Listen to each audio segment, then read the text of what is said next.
Hello and welcome to the Turkish History Podcast. Episode 27. The Nawakiyya. Before we begin, if you have been enjoying this podcast, I'd like to ask you to please subscribe, rate, and leave a review on Apple Podcasts or wherever you get this podcast. It would mean a lot to me and would help more people find the podcast. Thank you for listening. So we spent last time discussing Alp Arslan's rise to power. How after the death of Tugrul, Alp Arslan had defeated the other potential claimants to the throne and succeeded the founder of the great Seljuk Empire. We ended with his first great campaign to the west and the sack of Ani. And today, we will continue the story of the heroic lion and take him up to the place of what would come to be remembered as his greatest victory. The victory that would open Anatolia to the Turks and for which he will be forever remembered. In other words, we will end this episode by leaving the heroic lion about to march towards a place called Manzikert in the year 1071. Now, predictably, Alp Arslan did in fact face early challenges to his authority after his triumphant sacking of Ani, but they turned out to be relatively easy to put down. Remember, he had only come to power a year earlier, and he had of course taken his armies with him when he rode to the west, which of course left a power vacuum in the east, the lands of Khorasan and Balkh that had been the base of his power and the power of his father Chari. As he had left Khorasan to travel to central Iran to win the throne, and then marched further west to invade Byzantine Anatolia, predictably, some of his eastern subjects had got it into their heads that this meant that their time had come. In Herat, the son of Musa Yabgu revolted. If you'll recall, Musa Yabgu had been the key leader of the Seljuks early on, but had then been outmaneuvered by Tugrul and Chari and had been stuck ruling Herat. Then, lords in Khutal and Saganyan rebelled. These were regions on the northern borders of Khorasan, near Transoxiana and the Karakhanid domains. If you remember, we last encountered Khutal all the way back in episode 13, where it was the stage for Seljuk Khan's final campaign against the Umayyads. And so, sometime after returning from Byzantine Anatolia victorious, Alp Arslan led a massive army back to Khorasan to reassert his control. We don't know when this campaign occurred exactly, other than it was likely in 1064, after his invasion of Georgia and eastern Anatolia. Alp Arslan first went to Khutal, where the emir was holed up in a great mountain citadel. According to Ibn al-Athir, the siege had begun before Alp Arslan came to join the besieging army from the west, but it did not succeed until the heroic lion himself personally led his troops. He dismounted and climbed the cliff. Many followed him, then went on before him in the field of battle. They fought pertinaciously. The lord of the fortress was on the battlements, urging his men to fight, when he was struck by an arrow from the attackers and killed. Alp Arslan received the surrender of the castle and all of his dominions. Now, how much of that is true and how much of it is royal propaganda is hard to say, but the end result is not in doubt. The revolt was quickly put down. From there, Alp Arslan marched south and defeated his uncle in Herat, but instead of killing him, he ordered that his life be spared. He was far less lenient when he ended the revolt in Saganyan a couple months later. After his troops stormed the rebel emir's palace, the emir was captured. He begged for his life and offered the heroic lion a large amount of gold if he would be merciful, but Alp Arslan reportedly said, "This is not a time for trading," and ordered him executed. And so, by the end of 1064, the revolt against the heroic lion in the east was finished. Finally, his rule across the empire was unquestioned. Unfortunately, it would not last long. But things started off looking pretty good. According to Ibn al-Athir, Alp Arslan even crossed the river Oxus in 1065 to visit his great-grandfather Seljuk's tomb in Jand to pay homage. But this is almost certainly an invention. Jand at this time lay in the domains of the Karakhanids, and as we will see in a couple of episodes, there is just no way that Alp Arslan could have crossed the river with anything short of an army. But we do know that in 1065, just after securing his position in the empire, Alp Arslan attempted to appoint his son Melik Shah as his heir. Melik Shah had been made a commander in the Great Campaign in the west, largely to give him experience and legitimacy, and Alp Arslan no doubt hoped that this would be enough to win him the throne. Only 1 year into his reign, and the heroic lion was already planning for its end. So he gathered together all of his emirs, including many chieftains of the tribes in the city of Raikan near Nishapur, the birthplace of his Persian Grand Vizier Nizam-ul-Mulk. He brought forth his son Melik Shah and placed him on a mount and walked in front of him carrying a saddlecloth. This was an ancient Persian marker of sovereignty.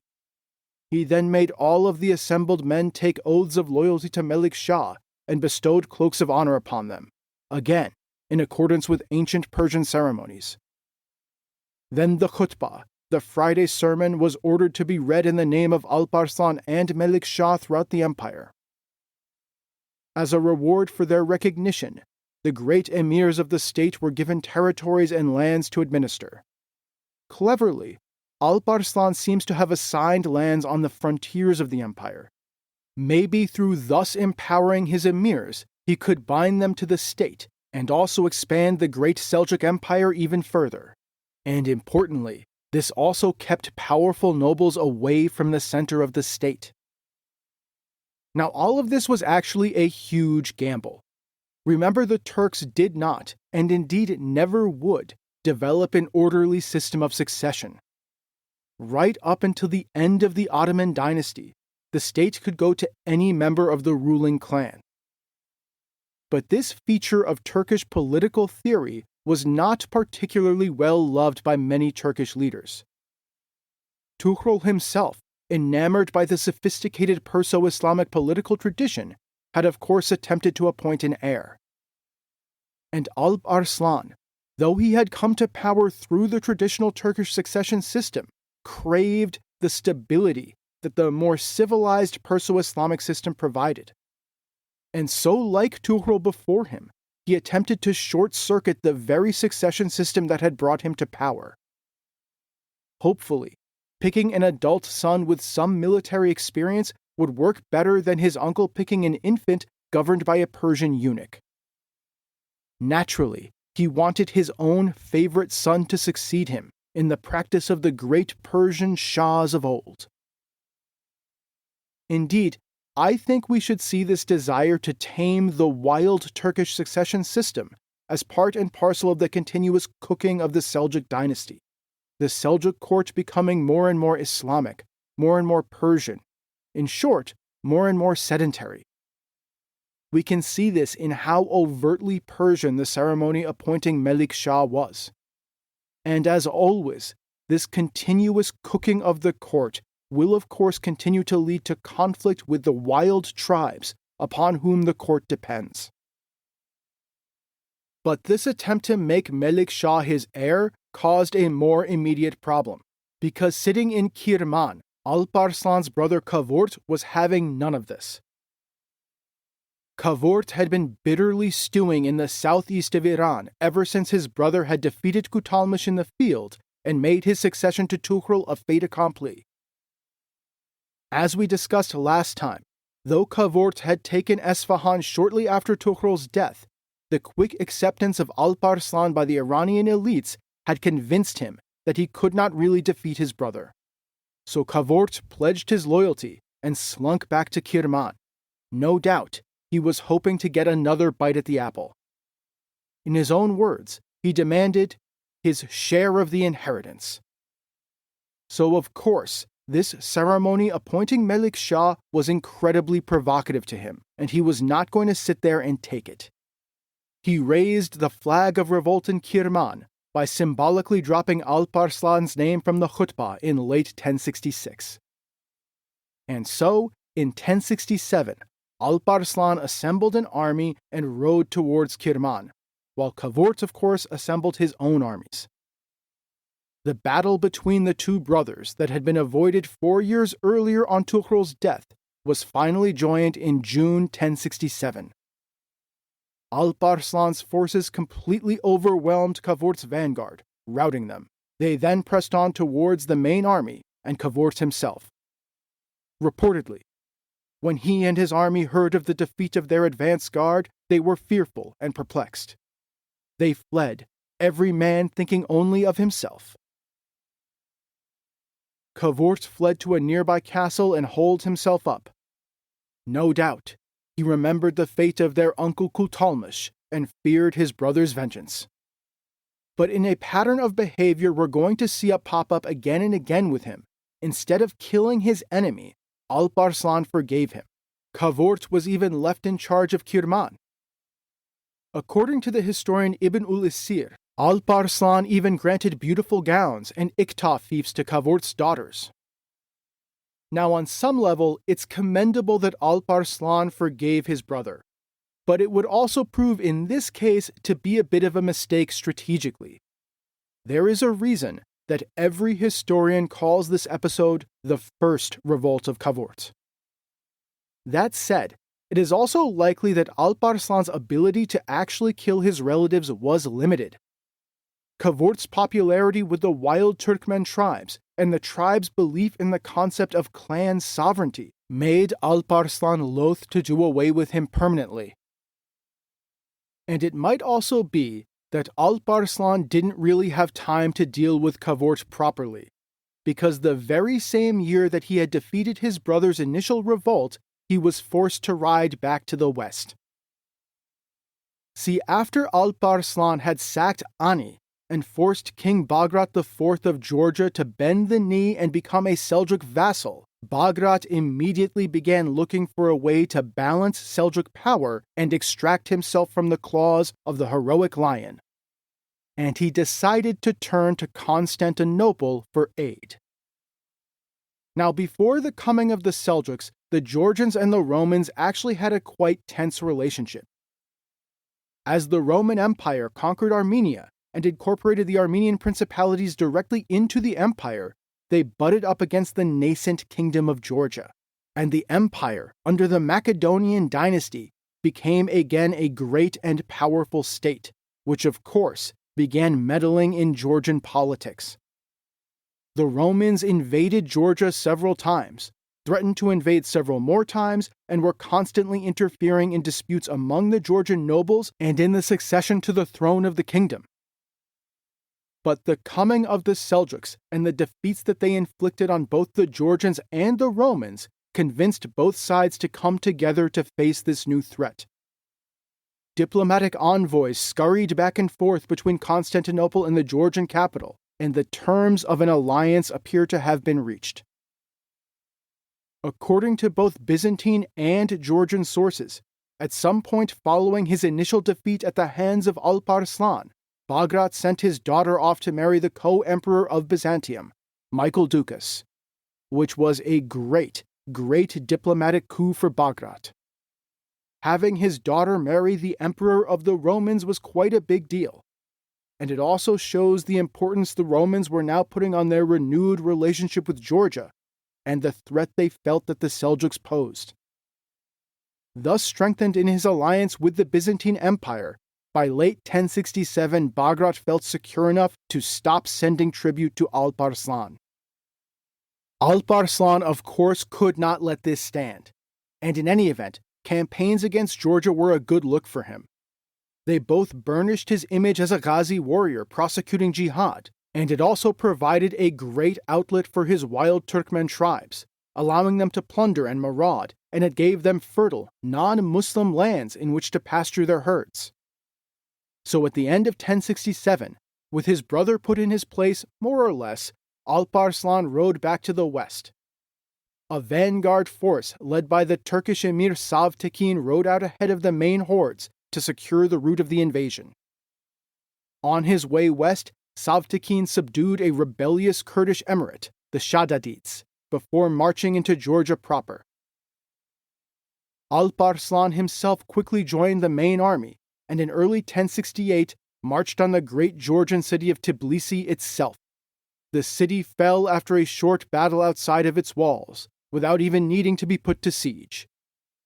The medieval Georgian chronicle reports, after 3 years, he, Alp Arslan, turned upon Georgia and filled the country with blood. Capturing Tiflis, he gave it to the Emir of Ganjak Fatlun, that is to Fazlun, the Emir of Ganja.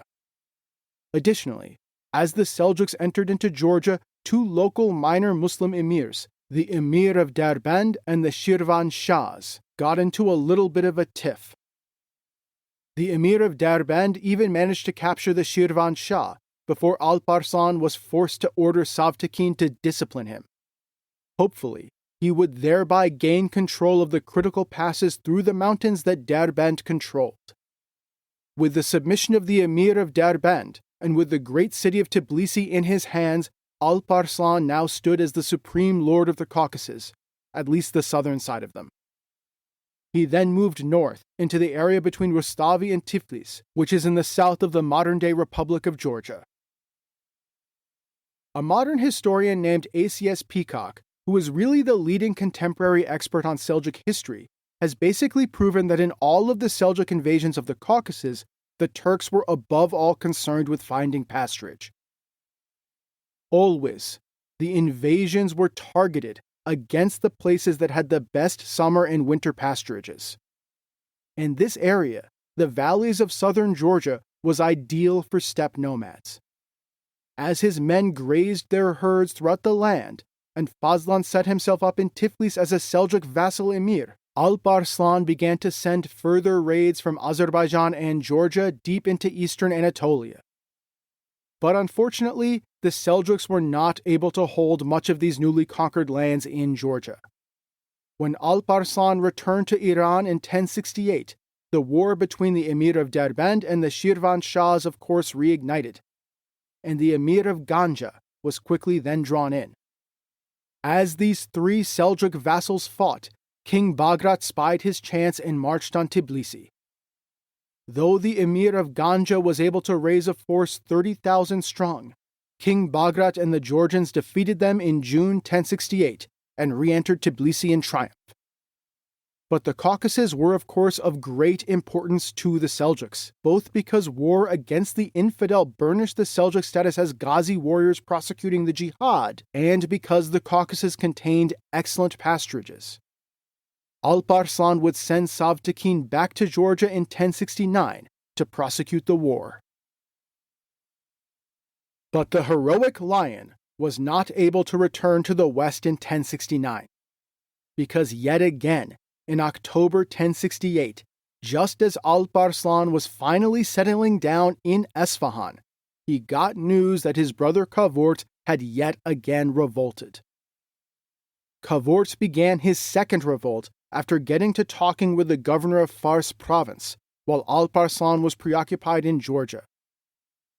I'm sure very, very upset that he had to do this again, Alp Arslan mustered his forces and again rode to southeastern Iran. He dispatched Nizam-ul-Mulk to deal with the governor of Fars. Nizam-ul-Mulk arrived in Shiraz and put down the revolt in May and June of 1069, and succeeded in capturing the rebel governor.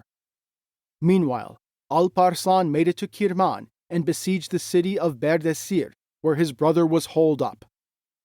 When Alp Arslan received word that the governor of Fars had been captured, he publicly and ostentatiously pardoned him, and ordered that he be set free. When news reached Kavurt that his ally had been defeated and pardoned, he realized that Alp Arslan was signaling that the struggle need not end in his death. And so Kavurt decided to immediately send a letter to Alp Arslan begging for forgiveness, which Alp Arslan accepted. But it turns out that this was merely a distraction.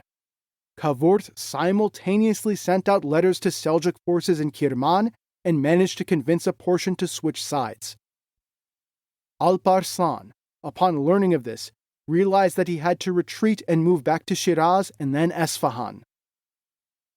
A series of letters then flew back and forth between the two brothers, and ultimately, Alp Arslan was forced to recognize Kavurt's right to rule in Kirman and in a portion of Fars province. Though Kavurt was forced to bend the knee and recognize Alp Arslan as his sovereign. Yet still, Kavurt bitterly resented his brother, and this is still not the end of his attempts to gain the throne. Alp Arslan was now back in Esfahan, which was coming to replace Rey as the capital of the great Seljuk Empire. No doubt he was exhausted. In essence, Alp Arslan has been like a ping-pong ball ever since the death of Tughral, first riding west to gain the throne and invade the Caucasus, then riding back east to put down a revolt in Khorasan, and then the revolt of Kavurt, and then riding back west again to discipline the Georgians, and now riding back east again to deal with Kavurt for a second time. But for now, with Kavurt finally humbled if not removed, it seemed that Alp Arslan had succeeded in maintaining his position. He was still the sole ruler of the great Seljuk Empire. The war in the Caucasus was going well under Savtakin. His enemies in the east had been put down, and even if his rebellious brother was stewing in Kirman, he was no longer in open revolt. Perhaps Alp Arslan had even sorted out the problems of the messy Turkish rules of succession. His son Melik Shah was now, at least in theory, the recognized heir of the empire. And we can see here, in his desire to follow the Perso-Islamic tradition and appoint an heir, the other great legacy of Alp Arslan aside from his conquests. The beginning of entrenching and really building a centralized Seljuk state, a project run by the capable Nizam-ul-Mulk that would reach its fruition during the reign of Melik Shah. So as Alp Arslan sat in Esfahan in 1069, these tensions had been continually brewing between his increasingly centralizing court and the wild tribesmen. In particular, a group of Turkmen called the Nawakiyya.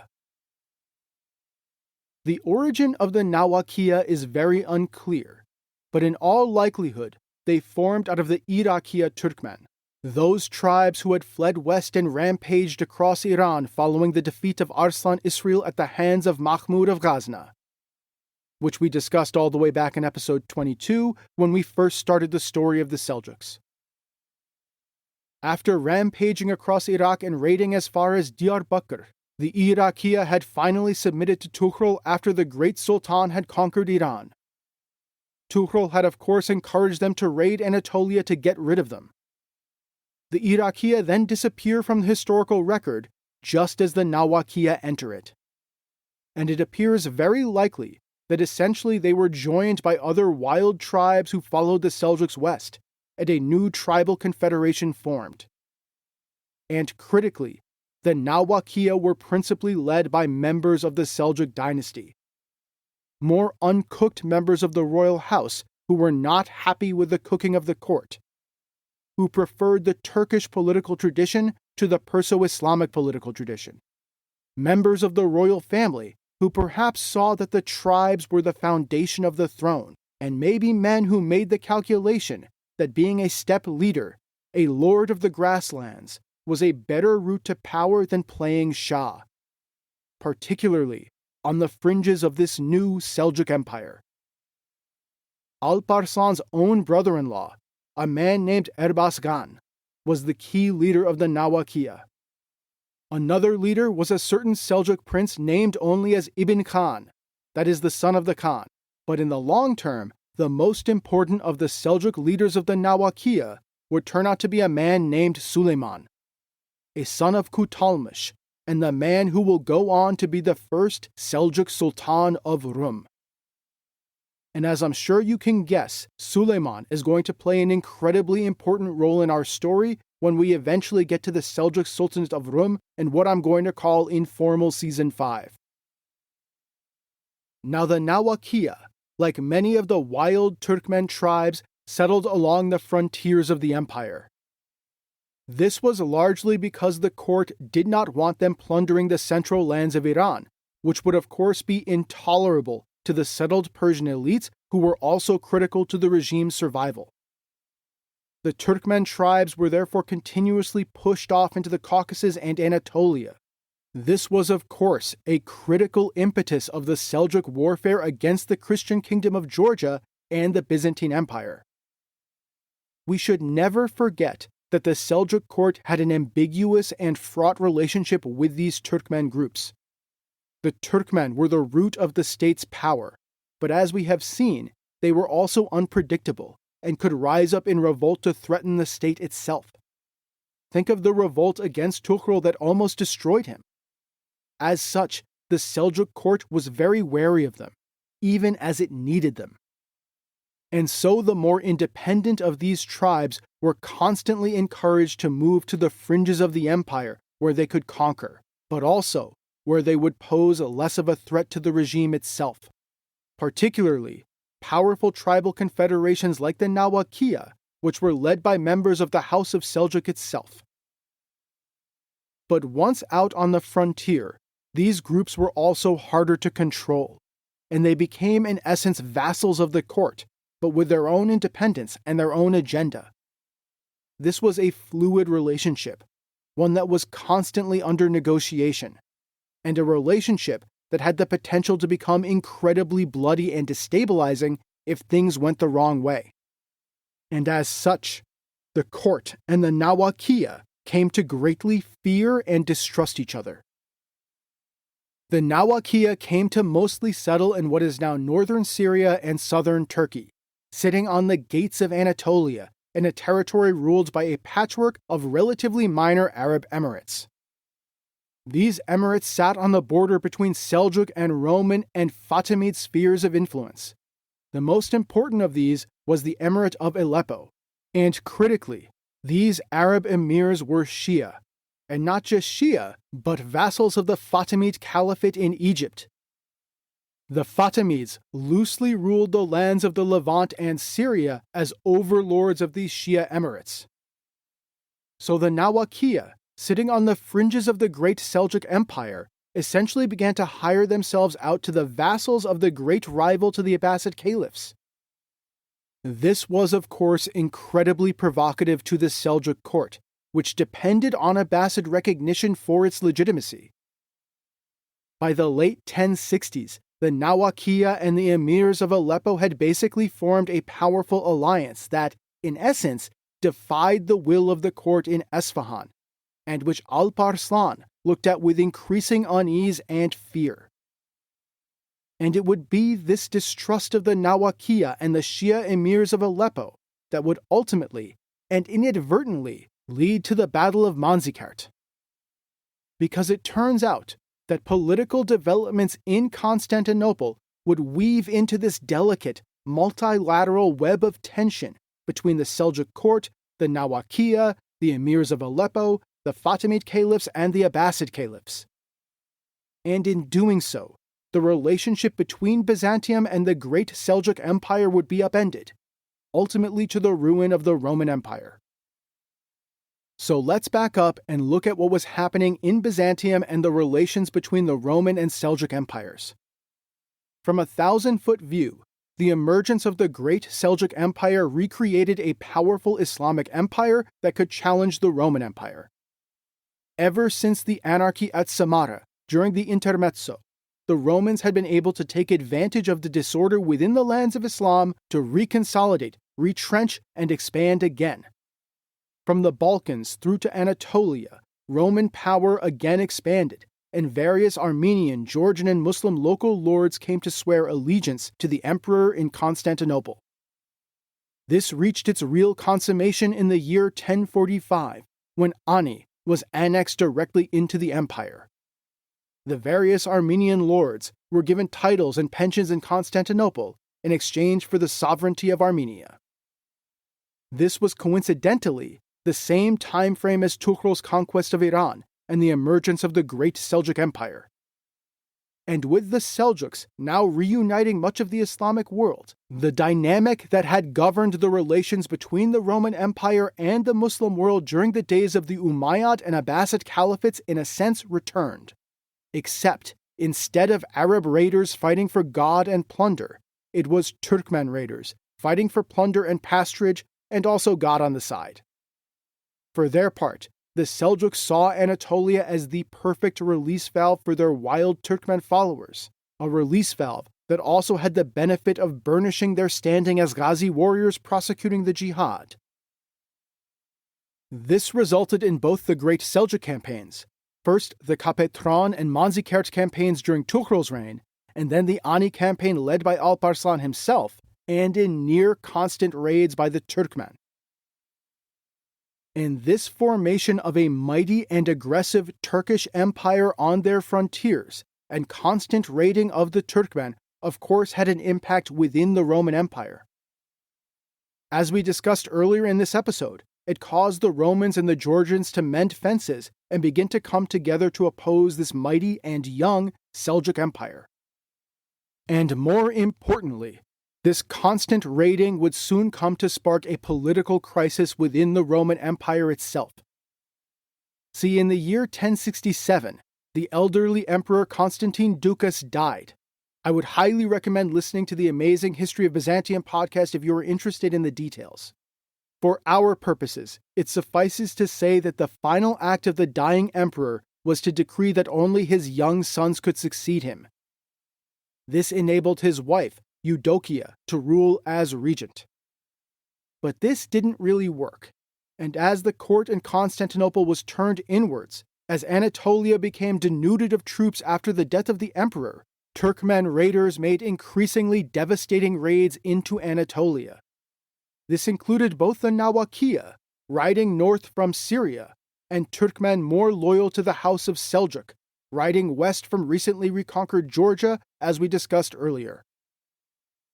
The great city of Kayseri was even sacked in 1067 by a massive Turkish army led by princes of the Seljuk house. The contemporaneous Byzantine historian Michael Ataliates relates, "The barbarians then raided as far as Kayseri, pillaging and destroying everything and setting it all on fire. They broke into the great shrine of the illustrious hierarch, Saint Basil, and tore it apart, looting all of the sacred furnishings. They even broke open the saint's tomb, but were utterly unable to profane his holy relics, for these were securely enclosed in a strong structure, which would have taken a long time to tear down. But they did take away the panels that covered the opening, which were skillfully and exquisitely made of gold, pearls, and precious stones. They completely wiped out the beauty of the place and departed from there, after slaughtering many people in the metropolis of Kayseri and defiling the church." And Ataliates was actually a member of court, and even a participant in many of these campaigns, and as such his history is invaluable, though of course biased. The Turkmen raiders then continued on from Kayseri, pillaging as far as Cilicia and the area around Antioch, before moving on into Syria, where they bullied the local Arab Emir of Aleppo, the Emir Mahmud, into inviting them to stay, whereupon they then plundered the Shia Emirate of Aleppo basically just as brutally as they had done the Christian lands of Anatolia. Incidentally, Ataliates provides us with a rare description of Turkish steppe tactics, which shows just how infuriating the steppe nomads were to fight. The barbarians, who were prepared to shoot from a distance, easily wounded them, that is the Roman soldiers, from afar, while remaining untouched themselves, to the point where they were forced to go into the river to fight them there. At the same time, the enemy, who stood on the banks, kept shooting at the Romans, causing many casualties and forcing them to turn and run. These steppe tactics made the Turks truly terrifying to fight. They really were the super soldiers of the day, capable of defeating much larger armies with their use of nomad horse archers. And so, as Turkish raids increased, Eudokia decided that she needed to provide stability to the court and get a powerful general to deal with the Turks. And so she married a general named Romanos Diogenes in January 1068. And it will be Romanos Diogenes who will face off against Alp Arslan at a place called Manzikert. Romanos Diogenes was born in 1030 in Cappadocia, into one of the most important noble families of Byzantine Anatolia. As a nobleman, he quickly joined the military and rose through the ranks, becoming a skilled and widely respected commander. He served the empire in the Balkans, ultimately rising to govern Bulgaria. But he came into conflict with Emperor Constantine Ducas and the mighty Ducas family, and after the death of the emperor, he appears to have made a play for the throne, to overthrow the infant sons of the dead emperor and their regent Eudokia. He was ultimately apprehended and convicted, but as he was waiting for his sentence, Empress Eudokia summoned him and informed him that instead of being executed, he was going to become her husband. She was making him emperor, with a mandate to save Anatolia from the Turks. And so, in March 1068, just after gaining the purple, the new emperor assembled a great army composed of the fabled Viking Varangian Guard, Western European mercenaries, Viking Normans from Sicily, and Turkish Pechenegs, the descendants of the Pechenegs who the Oghuz had driven out of Central Asia and into the Balkans centuries earlier. Under Romanos, this army crossed the Bosphorus and began marching into central Anatolia, making for the city of Kayseri. Meanwhile, a massive Turkish raiding party from the east was also moving towards Kayseri. But upon hearing that a great Byzantine army was advancing to the city, the Turks instead diverted to the north and sacked the city of Niksar, Neo-Caesarea in Greek. Romanos received the news of this while marching towards Kayseri, and so instead he diverted his forces to the north and made for Sivas, a city near Niksar. Upon hearing that the great Roman army was in the region, the Turkish raiders decided to make like a tree and leave, and began moving back to the east, laden with plunder. Romanos was able to defeat small numbers of Turkish forces, but he had to content himself with knowing that the Turks were at least leaving the region, though distressingly, Niksar itself seemed to remain occupied. Sitting in Sivas, Romanos decided that with northern Anatolia more or less secure, it just wasn't worth sticking around in the north. It was far more important to move further south and attack the Turks in Syria, the home base of the Nawakiyya. Perhaps through a show of force in the south, he could shore up Roman authority and again dominate the Emirate of Aleppo on the borderlands between his state and the great Seljuk Empire and the Fatimid Caliphate. Maybe even stop Nawakiyya raiding from Syria into Anatolia itself. And so the Roman army marched south, basically sweeping all before it. Romanos entered Marash, quickly taking it before moving on to Fırat. There, a local Nawakiyya emir rallied local Turkish forces and stopped the Roman army from entering into the vicinity of Malatya. Rather than attempt to deal with the Nawakiyya and the heavily fortified city of Malatya, Romanos decided to move into northern Syria. The Roman army descended from the mountains of the Anatolian plateau into the area around Aleppo itself. They ravaged the land and led the Emir Mahmud of Aleppo to gather his forces and retreat to the east. And as he had done so often in the past, Emir Mahmud called upon the Nawakiyya, promising them riches and rewards and pasturage to induce the Turkmen to fight for him. And remember that this Nawakiyya alliance with the Shia Emir Mahmud, the vassal of the hated Fatimid Caliphs of Egypt, was noticed by Alp Arslan, who was becoming increasingly fed up with these wild Turkmen. As the Nawakiyya flocked to the banners of the Emir of Aleppo, Romanos pursued them, moving east towards the city of Menbich under the command of a Nawakiyya emir named Umur Tekin. On November 20th, 1068, the Roman army appeared before the walls of Menbich and put it to siege. Umur Tekin rallied Emir Mahmud and the Nawakiyya and managed to launch several successful attacks against the Romans. But ultimately, the Nawakiyya were defeated by Romanos in a night attack. Menbich was then sacked. But the Roman army was now short of provisions, and it was not clear how long they could stay this far east. So after plundering the region, Romanos marched back to central Anatolia, quite pleased with himself. In a very successful campaign, he had shown the Turks what was what. A couple more campaigns like this, and maybe Anatolia could be safeguarded from the Turks. But this successful campaign by the emperor did not stop Turkish raids. In 1069, yet again, Turkish raiders struck out to raid Anatolia. massive hordes raided deep into central Anatolia from both Syria and the east. Turkmen forces overwhelmed a small Byzantine force sent out to oppose them.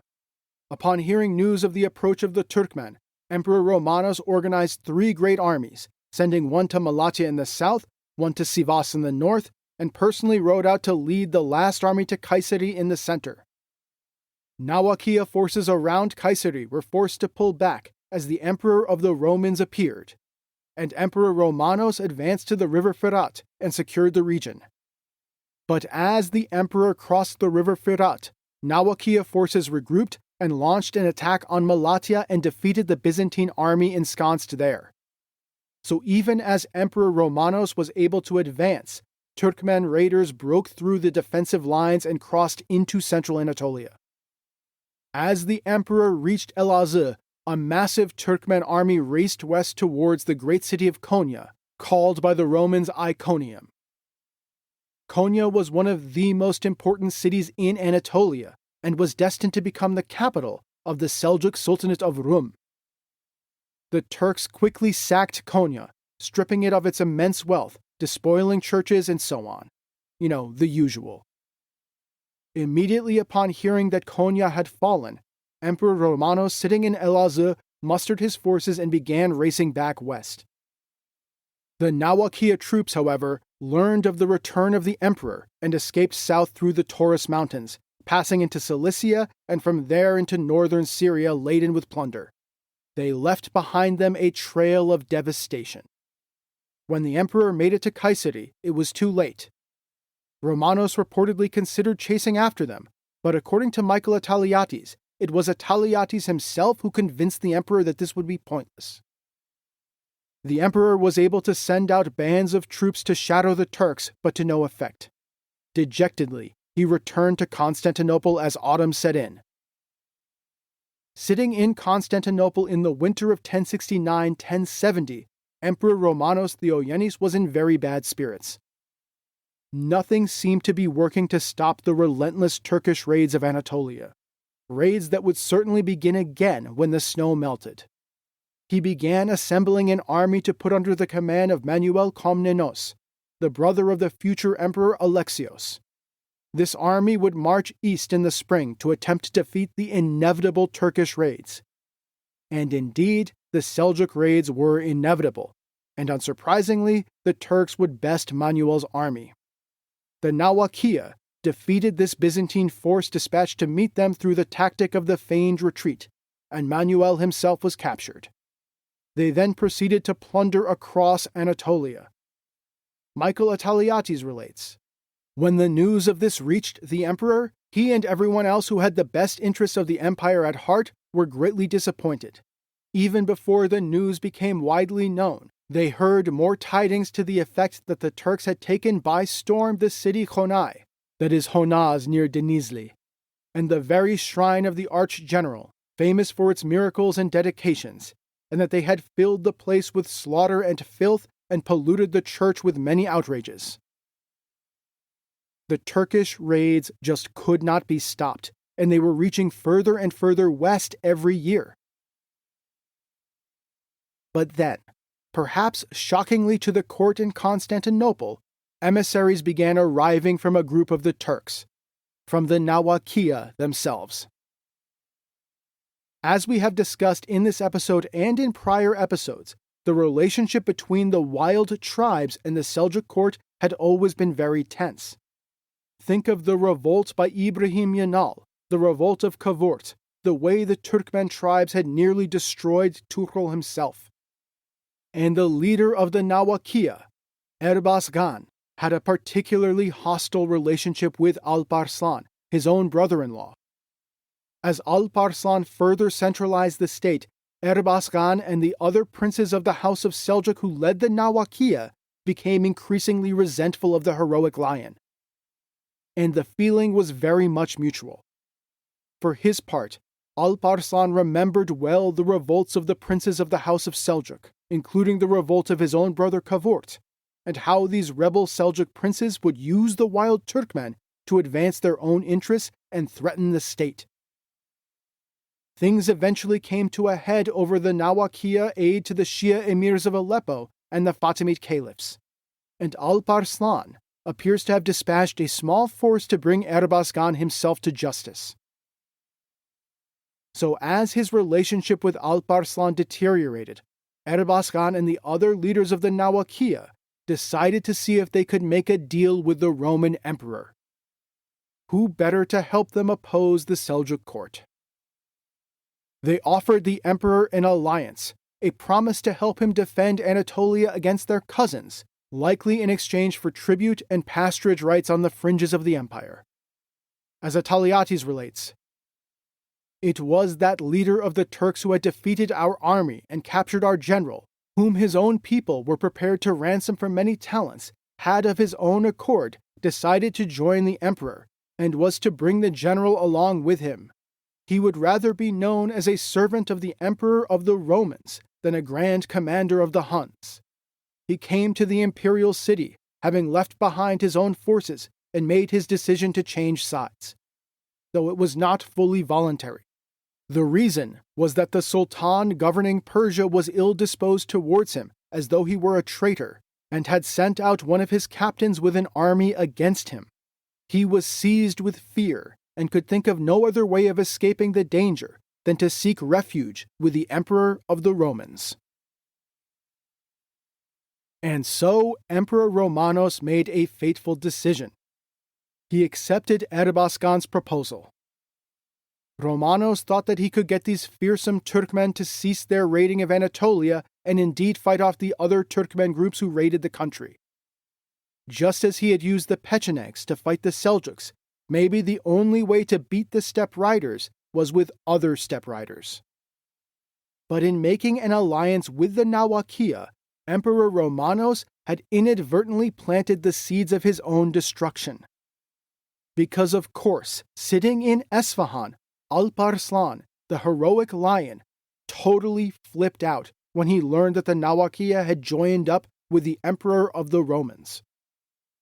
He had long feared the Nawakiyya, who had been hiring themselves out as muscle, not only to the Emirs of Aleppo, but even the Shia Fatimid Caliphs.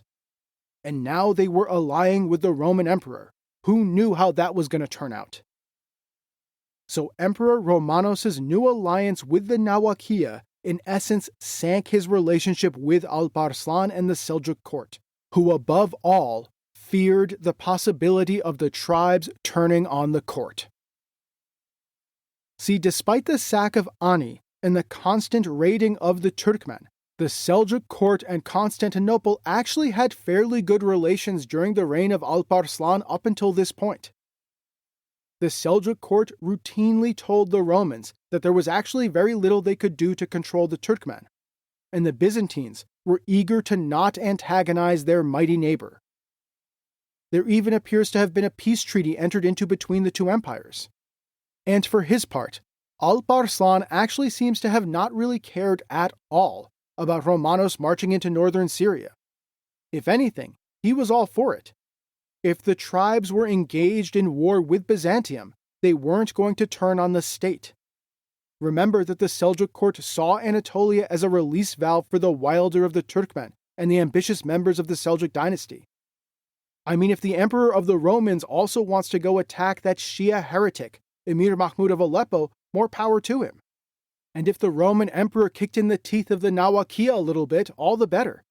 Maybe it would teach them some humility. But now, Romanos making an alliance with the Nawakiyya quickly threw a wrench into the situation and completely destabilized the relationship. Coupled with their service to the Shia Emirs of Aleppo and the Fatimids, Alp Arslan saw this alliance as in essence a declaration of war by the Nawakiyya on the Seljuk state itself, though he was apparently largely unconcerned with the Romans themselves. Indeed, it wasn't so much anger at Emperor Romanos as anger at Erbasgan and the Shia Emir Mahmud of Aleppo, that heretic who supported the Fatimids and who sheltered and employed the Nawakiyya, that drove Alp Arslan to march west. And so, Alp Arslan set out to bring the Nawakiyya and the heretic Emir of Aleppo to heel. He dashed off a furious letter to Romanos, saying that unless the Emperor of the Romans broke off his new alliance with the Nawakiyya, he would tear up the peace treaty between the Roman and Seljuk empires. Then, in September 1070, Alp Arslan began assembling an army to march into Syria to defeat Emir Mahmud and discipline the Nawakiyya. Accompanied by his son and chosen successor Melik Shah, the Sultan marched out of Iran. But leaving Iran, Alp Arslan decided to march through the Armenian borderlands with the Roman Empire, pillaging along the way as punishment for the emperor siding with the Nawakiyya, and of course, razing to the ground those remaining Byzantine defenses against Turkish raiding into Anatolia. The Armenian historian Matthew of Edessa wrote, "In this same year, Sultan Alp Arslan, the brother, actually the nephew, of Sultan Tukhrul, arose like a river and moved with a countless multitude. Like a towering black cloud full of impiety, he arrived in the land of the Armenians, bringing along destruction and bloodshed. He descended on Manzikert and took that city in a single day because of the absence of the city's Byzantine garrison troops. Those Byzantine guards had fled. Alp Arslan wrought destruction in the city due to the insult sustained by his brother, that is Uncle Tukhrul, during the previous assault on the city, an insult which had not been avenged before his death. The great fortress city of Manzikert, which had withstood his uncle Tukhrul, had fallen to the heroic lion. Maybe that would be a lesson to Emperor Romanos not to ally with the enemies of the Seljuk Court. According to Michael Ataliates, it was then garrisoned by a contingent of Turkish soldiers. With Manzikert now in his hands, Alp Arslan continued moving south and west to deal with his real enemies, the Emirs of Aleppo, their Fatimid overlords, and their Turkmen supporters, the Nawakiyya. Now it does appear that Emir Mahmud of Aleppo was cognizant of the danger approaching. He knew how furious the Seljuk court was with him by this point. And so in 1070, Mahmud ordered that the khutbah be read in the name of the Abbasid Caliph and the Seljuk Sultan, a major concession to Seljuk sovereignty. Ibn al-Athir lays out the nakedly pragmatic reasoning behind this, and has the emir saying to the assembled population of Aleppo, "This is a new dynasty and a powerful state. We are threatened by them, since they think it is legal to shed your blood because of your beliefs. Our right course is to institute the khutbah in their name before there comes a time when neither what we say nor what we offer will benefit us." The population of the city, which was largely if not entirely Shia, did not take this well, and reportedly, they ripped out the rugs of the chief mosque in protest. But this so-called conversion did nothing to dissuade Alp Arslan. The heroic lion's massive army, numbering at least 30,000 strong, marched down from the Armenian highlands and towards northern Syria. On his way to Aleppo, Alp Arslan stopped by Diyarbakir. The very size of his army and the fearsome reputation of the Seljuk Sultan alone were enough to convince the local emir to submit. Reportedly, the emir rode out of the city personally and made ritual submission to Alp Arslan. He offered up as tribute 100,000 gold dinars. From Diyarbakir, Alp Arslan marched further west towards Edessa. He put the city to siege. According to the Armenian historian Matthew of Edessa, who began writing his history about 40 years later and may have even been alive in Edessa at this time as a young child. For 50 days, the Sultan remained battling against Edessa with fierce warfare, but was unable to accomplish anything. According to some sources, the local people managed to trick the Sultan by offering to pay 50,000 gold dinars on condition that he would burn his siege engines. But once the siege engines were burned, the locals reneged, and Alp Arslan could only be persuaded by Nizam-ul-Mulk that he should not march into the city and kill everyone because disciplining the Emir of Aleppo was more important. I'm not sure that we can trust the veracity of that story because it really seems like Alp Arslan would not have burned valuable siege engines, and indeed, if he was tricked, I think it's likely that his vengeance would have been unstoppable. But the anecdote does appear in more than one history, so who knows? Stranger things have happened. Regardless, Alp Arslan finally reached Aleppo sometime in January 1071. As Alp Arslan began to put the city to siege, his Turkmen spread out and ravaged the entirety of northern Syria, raiding as far as Homs. The Emir Mahmud tried to convince Alp Arslan that now that he had recognized the Abbasid Caliph and ordered the khutbah to be read in the name of Alp Arslan and the Abbasid Caliph, there was no reason for Alp Arslan to do anything crazy. Of course, this didn't work. Alp Arslan reportedly said, "What good is there making the khutbah when they make the azan with 'come to the best of work'," a reference to the Shia formulation of the azan, the call to prayer, which includes that phrase. "They must appear and humble themselves before me." So Alp Arslan was implying that the population remained closet Shia, and their recognition of the Abbasid Caliph was merely nominal. And perhaps there is some truth in that, given the anger of the people at the pragmatic conversion of the emir. But Alp Arslan was likely more concerned with making an example of Emir Mahmud. Mahmud, for his part, was loath to appear before Alp Arslan and had some choice words for the envoy of the caliph. He was full of buyer's remorse that his conversion had not helped him out at all. According to the envoy of the Abbasid Caliph in the city, Mahmud said to him, "I shall obey you when the Sultan is at some distance away. I asked for protection for myself and for my lands. Well, you have seen how the lands are destroyed and plundered, and I am required to appear before him." And so the siege commenced on the 3rd of April 1071. By all accounts, it was brutal. Wave after wave of Seljuk forces charged the city, only to be beaten back.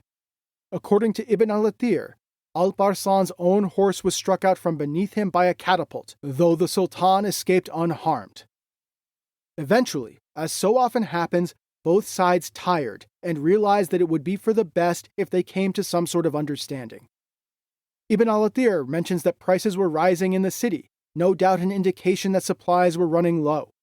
And for his part, while Alp Arslan knew that he could ultimately overpower his enemy, he likely did not want to incur the cost that would entail.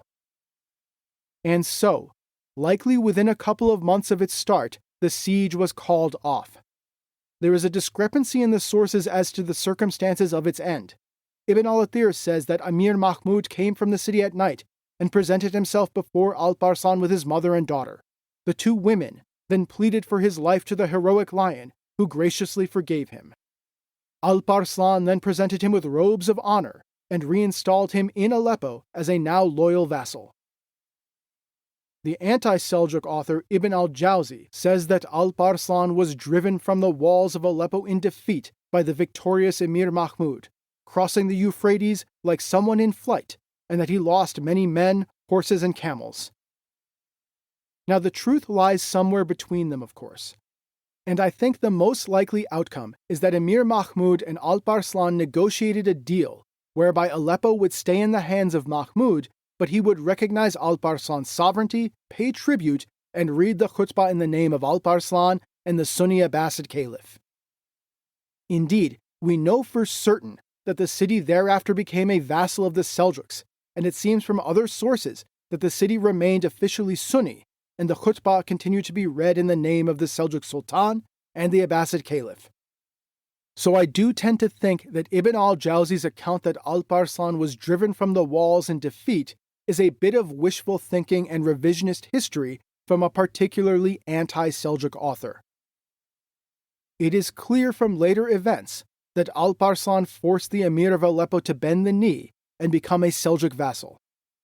Aleppo was now subdued, and the Nawakiyya had lost a powerful patron in northern Syria.